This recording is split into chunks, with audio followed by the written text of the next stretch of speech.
Welcome to 5 Good Minutes. You're listening to today's inspirational message on the fruit of the Spirit with Kurt Bjorklund.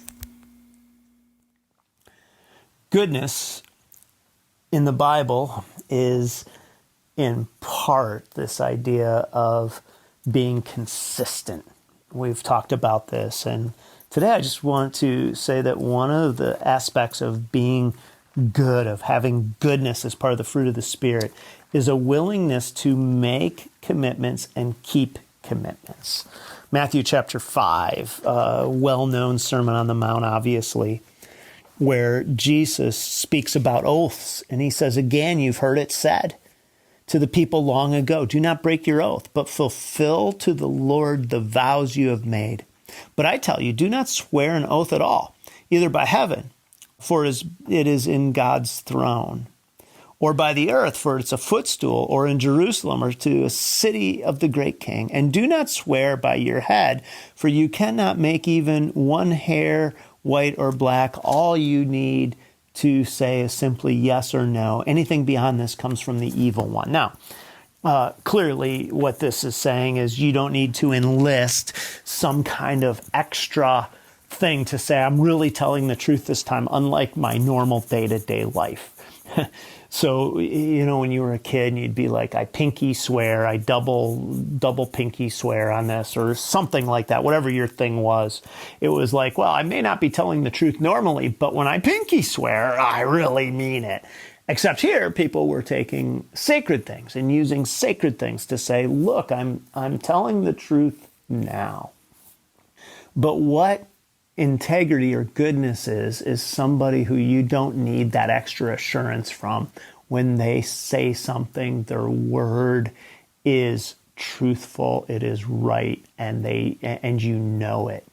If you've ever played cards, there's a practice in cards or a phrase that maybe speaks to what this is. It's called reneging, and to renege is to have not followed suit and then have had the card and then play it. Now, sometimes people lose track and they just do it absentmindedly.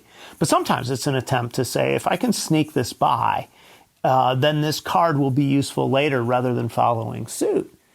And it's a reneging. It's saying, I said I had this or didn't have it, and so I played a different card, but I actually did have it, and so I kept it for my future use.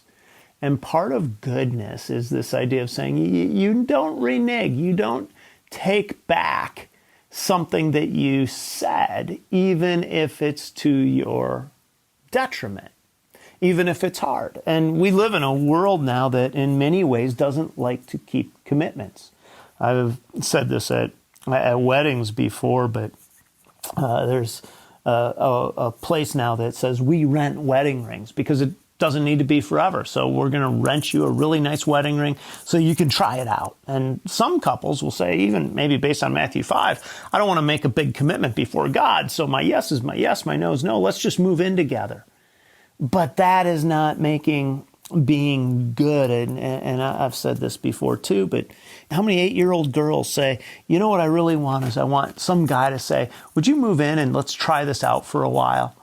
And no, you have this internal sense that says, I want to actually have somebody make a commitment to me regardless of what happens in this world.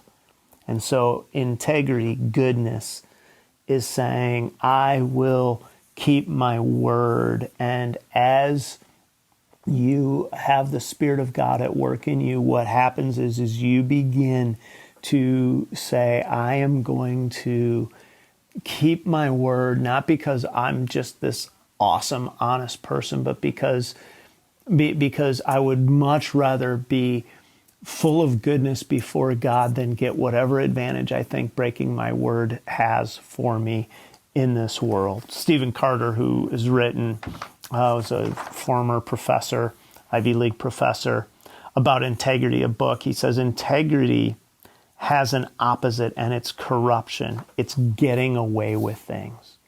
What goodness is ultimately is saying, I don't need to get away with anything because I would rather do things that are right than do things that are somehow off-putting. Now, I've said this again throughout kind of our conversations here on the fruit of the Spirit.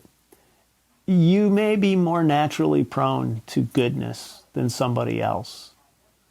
But goodness is something that is cultivated through ultimately the Spirit of God working in us in such a way that we say, I want to replicate and reproduce who God is in my life.